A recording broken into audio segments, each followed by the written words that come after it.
जब आप no contact में होते हैं और सामने वाला भी चुप हो जाता है, असली सच क्या है?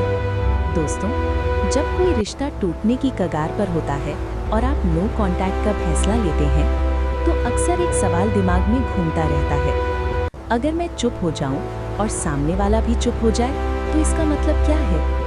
क्या इसका मतलब है कि वो इंसान अब आपको भूल चुका है, या फिर उसके दिमाग में भी कुछ चल रहा है? आज इस वीडियो में हम समझेंगे नो कांटेक्ट के दौरान दोनों तरफ की चुप्पी का असली मतलब क्या होता है। 2. नो कांटेक्ट असल में होता क्या है? सबसे पहले ये समझना जरूरी है कि नो कांटेक्ट का मतलब सिर्फ किसी को इग्नोर करना नहीं होता। ये एक ऐसा समय होता है जब आप खुद को उस रिश्ते से थोड़ा दूर करके अपने इमोशंस को समझने की कोशिश करते हैं। लेकिन इसी दौरान एक अजीब चीज होती है। आप सोचते हैं कि शायद सामने वाला आपको मैसेज करेगा, और सामने वाला सोचता है कि शायद आप पहले मैसेज कर देंगे, और इसी बीच दोनों तरफ खामोशी शुरू हो जाती है। 3. नो कांटेक्ट के शुरुआत में सामने वाला क्या सोचता है? नो कांटेक्ट के शुरुआती दिनों में अक्सर सामने वाला इसे ज्यादा सीरियस नहीं लेता। उसे लगता है कि ये सिर्फ गुस्सा है जो कुछ दिनों में खत्म हो जाएगा। वो सोचता है थोड़ा समय दो, ये खुद ही वापस आ जाएगा। इसलिए शुरुआत में वो भी कोई कदम नहीं उठाता। लेकिन जब समय बढ़ने लगता है, जब कुछ दिन हफ्तों में बदलने लगते हैं, तब धीरे धीरे दिमाग सवाल पूछना शुरू करता है। अब उसके मन में ये सवाल आते हैं, क्या वो सच में आगे बढ़ गया? क्या अब उसे मेरी ज़रूरत नहीं है? क्या मैंने उसे हमेशा के लिए खो दिया? यहीं से खामोशी अपना असर दिखाना शुरू करती है। अटेंशन का साइकोलॉजी।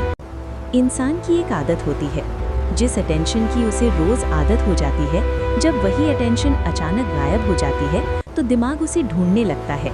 पहले जो इंसान रोज मैसेज करता था, कॉल करता था, आपकी हर छोटी बात जानना चाहता था, जब वही इंसान अचानक पूरी तरह शांत हो जाए तो उसकी कमी महसूस होने लगती है। कई बार ईगो भी कारण होता है। कई बार सामने वाला इसलिए भी चुप रहता है क्योंकि उसका ईगो उसे पहले कदम उठाने नहीं देता। वो सोचता है अगर मैं पहले मैसेज कर दूंगा तो ऐसा लगेगा कि गलती मेरी थी।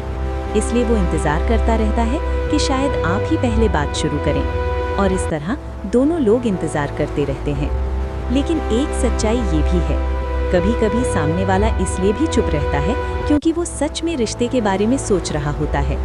वो ये समझने की कोशिश कर रहा होता है कि इस रिश्ते में क्या गलत हुआ, क्या इसे ठीक किया जा सकता है, या फिर आगे बढ़ जाना ही सही है।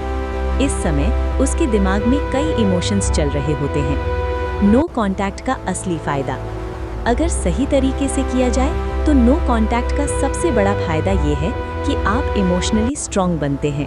आप अपनी वैल्यू समझने लगते हैं और धीरे धीरे आपकी हैप्पीनेस किसी और पर डिपेंड नहीं रहती। यही वो बदलाव होता है जो इंसान को अंदर से मजबूत बनाता है। सबसे ज़रूरी बात, नो कांटेक्ट को कभी भी किसी को मैनिपुलेट करने के लिए मत इस्तेमाल करो। ये कोई गेम नहीं है। ये एक ऐसा समय है जब आपको खुद को समझना चाहिए और अपनी लाइफ को बेहतर बनाना चाहिए। क्योंकि अगर आप सिर्फ किसी को वापस लाने के लिए नो कांटेक्ट कर रहे हैं तो आप फिर से उसी इमोशनल साइकिल में फंस सकते हैं। याद रखिए, कई बार रिश्तों में सबसे ताकतवर जवाब शब्दों में नहीं होता, वो खामोशी में होता है। क्योंकि दूरी ही वो चीज़ है जो कई बार इंसान को किसी की असली अहमियत समझा देती है।